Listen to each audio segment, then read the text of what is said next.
এই ছোট কোডটা আপনার ফোনকে স্মার্ট বানাতে পারে।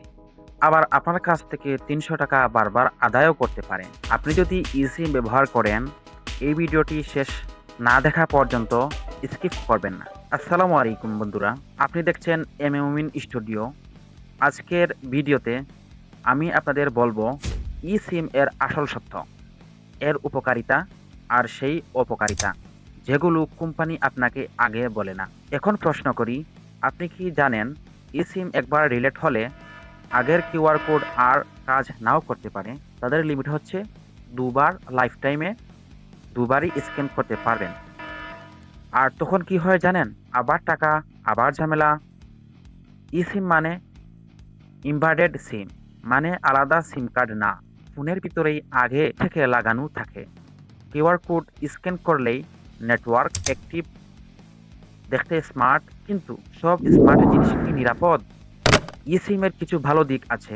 সিম কার্ড লাগাতে হয় না, এক ফোনে একাধিক নাম্বার ব্যবহার, ট্রাভেল করলে সুবিধা, সিম হারানোর ভয় নেই। এই পর্যন্ত শুনলে eSIM বেশ ভালোই লাগে, কিন্তু এখান থেকেই আসল সমস্যাটা শুরু হয়। ধরুন আপনি ফোন রিসেট করলেন, eSIM ডিলেট হয়ে গেল, নতুন ফোন নিলেন, পুরনো কিউআর কোড কাজ করে না। তারপর সার্ভিস সেন্টারে দৌড়, নতুন কিউআর কোড, আবার ৩০০ থেকে ৪০০ টাকা শুধু একটা কোডের জন্য। তো এখন আমি আইফোনে eSIM কানেক্ট করার চেষ্টা করব। তো সেজন্য আমাদেরকে চলে যেতে হবে আইফোনের সেটিংসে চলে আসলাম। পর্যায়ে বা সার্ভিস, এখান থেকে এডিসিম সমস্যা করছে। এরকম যে কোনো সমস্যা হয় তাহলে আমরা এখন কাস্টমার কেয়ারে কল দিব। আমাদের গ্রামীণ ফোনের নাম্বার থেকে আমরা কল দিব। আসসালামু আলাইকুম, আজাদ বলছি। আজ আমি আপনাকে কিভাবে সহায়তা করতে পারি? জি ওয়ালাইকুম সালাম। আমি কল দিয়েছিলাম, আমার একটা সিম আপনাদের এখান থেকে আমার ফোনটা রিসেট মারা হয়েছিল, এখন আবার অ্যাড করতে চাচ্ছি, কিন্তু এখন আপনার সিমটা অ্যাক্টিভেশন হচ্ছে না, তাই কল দিয়েছিলাম। এই সিমটা অ্যাক্টিভ হচ্ছে না স্যার? জি জি, মানে কানেক্ট হচ্ছে না আর কি আমার ফোনের সাথে। আপনার ওই যে সিম, হ্যাঁ, নাম্বার বলবো? সিমে যে একটা স্ক্যানার দিয়েছে স্যার, ওই স্ক্যানারটা নিয়ে তো স্যার আমাদের গ্রামীণ সেন্টার যাবেন। আমাদের গ্রামীণ সেন্টার থেকে আপনি এই সিমটা কানেক্ট করে নিতে পারবেন। হ্যাঁ, অফিসে যেতে হবে স্যার। হ্যাঁ, আমাদের গ্রামীণ সেন্টারে যেতে হবে। ঠিক আছে, ওকে, ধন্যবাদ। তো বন্ধুরা, এখন আমি তাদের অফিসে চলে আসলাম। অফিসে আসার পর আমি দেখালাম, তারপর তারা বলল যে আপনার স্ক্যানার কিউআর কোডটা তো দুবার স্ক্যান হয়ে গেছে, দুবারে বেশি স্ক্যান করা যাবে না, দুবারই মেয়াদ থাকে, লাইফ টাইম। তো তারপর তারা বলল যে ৩০০ টাকা দিয়ে অর্থাৎ রিপ্লেস করার জন্য। তো একটা কিউআর কোড অর্থাৎ কোনো চিপ চাপ দিবে না, তারপরও তারা ৩০০ টাকা নিবে, নিয়ে তারপর রিপ্লেস করে দিবে। তারপর আমি ওই সিমটা কিন্তু ক্লোজ করে দিয়েছি, অর্থাৎ পার্মানেন্টলি বন্ধ করে দিয়ে আসছি। তো বন্ধুরা, এরপর আমি তাদের হটলাইন নম্বরে কল দিলাম, দিয়ে বিষয়টা বললাম। তারপর তারা কি বলে শুনুন। এক চাপুন। ব্যালেন্স কল রেট অনুগ্রহ করে অপেক্ষা করুন। আপনার কলটি সাহায্যের জন্য ট্রান্সফার করা হচ্ছে। প্রিয় গ্রাহক, আপনার অবগতির জন্য জানানো যাচ্ছে যে আপনার কলটি প্রশিক্ষণের জন্য রেকর্ড করা হতে পারে।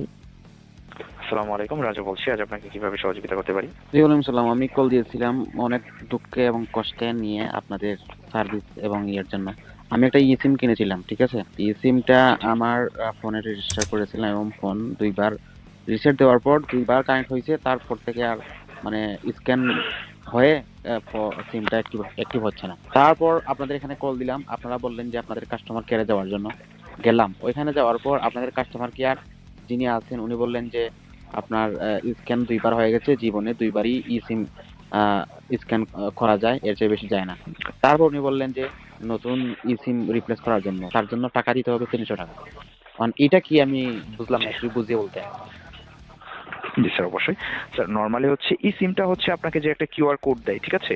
সো এই কোডটা আপনি হচ্ছে দুইবার ইউজ করতে পারবেন, মানে দুইটা ফোনে দুইবার আপনি স্ক্যান করে আপনার সিমটি পরিবর্তন করতে পারবেন। দুইবারের বেশি যদি আপনি স্ক্যান করেন সেক্ষেত্রে স্যার হবে না এটা, কারণ আপনার মেয়াদ থাকে স্যার দুইবার স্ক্যান করার জন্য, ঠিক আছে? সো আপনার যেহেতু স্যার স্ক্যানের মেয়াদটা স্যার চলে গিয়েছে, দুইবার করে ফেলেছেন, সেক্ষেত্রে আপনাকে নতুন করে আবারও এটা স্ক্যানার নিতে হবে, মানে রিপ্লেসের মাধ্যমে এই সিমটা আরও দুইটা বা আরেকটা স্ক্যানার নিতে হবে, সেটা দিয়ে আপনি সর্বোচ্চ দুইবারই করতে পারবেন। তার জন্য স্যার চার্জটা চেয়েছে এবং এই সমস্যা হয়েছে আপনার স্ক্যানের মেয়াদ শেষ হয়ে যাওয়ার কারণে। আচ্ছা, বুঝতে পারছি। তাইলে আমি আপনারা বলি, স্ক্যানের মেয়াদ যেহেতু একটা একটা কিউআর কোড, তাহলে স্ক্যান করলে দুইবার স্ক্যান করলে তারপরে আবার আপনাদের কাছ থেকে টাকা দিয়ে কিনতে হবে। এটা যখন আপনারা যখন বিক্রি করেন তখন এটা বলেন না কেন? স্যার আমরা তো এখান থেকে অবশ্যই বলে দিই, আমাদের কোনো কোথায় গ্রাহক বলেন? যদি আমি যখন আসে যে কোনো ইসিম কিনলাম তখন তো কেউ তো এই কথা তো বলে নাই। স্যার আমি দুঃখিত, আপনি আমাদের এখান থেকে কি কল করে এই তথ্য পাননি এরকম কোনো কিছু? হ্যাঁ অবশ্যই আপনাদের এখানে স্যার তো যখন কিনি আপনাদের এখানে তখন তো আপনাদেরকে বলেন নাই যে 2 বার স্ক্যান করতে পারবেন। এইটা ই সিম অর্থাৎ এটা একটা কিউআর কোড নেওয়াই হচ্ছে যে যাতে হেরে না যায়, যতবার খুশি ততবার যে কোনো ফোনে আমরা অ্যাক্টিভ করে চালাবো। আর আপনারা বলতেছেন 2 বার, জীবনে 2 বার, তারপরে এ করলে আপনার আবার নতুন করে টাকা দিয়ে করতে হবে। একটা কোড নিতে হলে আপনাদের কাছ থেকে টাকা দিয়ে নিতে হয়, এটা আবার কোন ধরনের ইয়ে? এগুলো কি ফাজলামি ফিল করছেন আপনারা? স্যার আমি খুবই দুঃখিত বিষয়টির জন্য। স্যার এটা তো স্যার আমরা এখান থেকে কিছু করতে পারি না, এটা তো স্যার বাংলাদেশ নিয়ন্ত্রণ সংস্থা থেকে এই পারমিশন দিয়েছে। সো তারা আমাদেরকে যেভাবে বলেন এবং তারা যেভাবে কোডটা আমাদের দেন, স্যার এইভাবেই তো আমাদের ব্যবহার করতে হয় এবং এইভাবেই তো আমাদের গ্রাহককে দিতে হয় স্যার। আমরা তো চাইলে স্যার সেটা পরিবর্তন করতে পারি না। নিয়ন্ত্রণ এখন ব্যবস্থা বলতে বাংলাদেশ কোন অধিদপ্তর মানে এই নিয়ম করছে? BTRC sir. বিটিএস বলে দিচ্ছে যে বাংলাদেশ 2 বারই গভর্নমেন্ট স্ক্যান করা যাবে, এরপরে আর স্ক্যান করা যাবে না। জি স্যার, এখন তারা আমাদেরকে যেভাবে বলবে স্যার সেভাবে তো আমাদেরকে চলতে হবে, তাই না? এখন গ্রামীণের যে ঊর্ধ্বতম রয়েছে তারা এবং বিআরটিসি বা ঊর্ধ্বতম কর্মকর্তা এবং হচ্ছে নিয়ন্ত্রণ তাই সংস্থা। ওই নিয়মটা তো কেউ তো কোনো নিউজে দেয় নাই, আপনারা তো পাবলিশ করেন নাই, তাহলে তো পাবলিশ করতেন। স্যার অবশ্যই আমাদের গ্রাহকরা যদি আমাদেরকে কল করে ইসিম সম্পর্কে জানার জন্য, আমরা অবশ্যই তাদেরকে বলি যে একটা ইসিম সর্বোচ্চ 2 বার স্ক্যান করা যাবে, এরপর স্যার এটা স্ক্যান করা যাবে না, পরবর্তীতে আপনাকে নতুন করে আবার এটা রিপ্লেস করতে হবে। স্যার খুবই সরি, দুঃখিত বিষয়টি। আমি বুঝতে পারছি, তাইলে আপনারা কাজ করেন ওইটার জন্য, আপনারা যে গ্রাহকদেরকে মানে প্রতারণা না করে আপনারা একটু মানে ক্যাম্পেইন করবেন এটা এই বিষয় নিয়ে যে 2 বার স্ক্যান করা যাবে, এর চেয়ে বেশি করা যাবে না। করতে হলে আপনাকে নতুন ভাবে আবার টাকা দিয়ে সিম রিপ্লেস করতে হবে, অর্থাৎ কিউআর কোডটা নিতে হবে। পুরো একটু মানে জি স্যার। শুধু লাভ দেখলেই হবে না। জি স্যার, অবশ্যই স্যার। সবচেয়ে ভয়ঙ্কর কথা জানেন, এই কথাগুলো সিম বিক্রির সময় কেউ বলে না। আপনি যদি বছরে একবারও ফোন পরিবর্তন করেন তাহলে ভাবুন এই খরচ আর ঝামেলা কতবার হবে। আমার ব্যক্তিগত মতামত, বাংলাদেশের জন্য এখনো ফিজিক্যাল সিম বেশি নিরাপদ। সিম খারাপ না, কিন্তু সবার জন্য না। এই ভিডিওটা আপনার টাকা বাঁচাতে পারে। একজন বন্ধুকে শেয়ার করুন যে সিম নিতে চাচ্ছে। ভিডিওটি ভালো লাগলে লাইক দিন, কমেন্টে লিখুন আপনি সিম নিবেন নাকি না। আর এমন বাস্তব টেক ভিডিও পেতে মুমিন স্টুডিও সাবস্ক্রাইব করুন। পরবর্তী ভিডিও দেখার আমন্ত্রণ জানিয়ে বিদায় নিচ্ছি। আল্লাহ হাফেজ।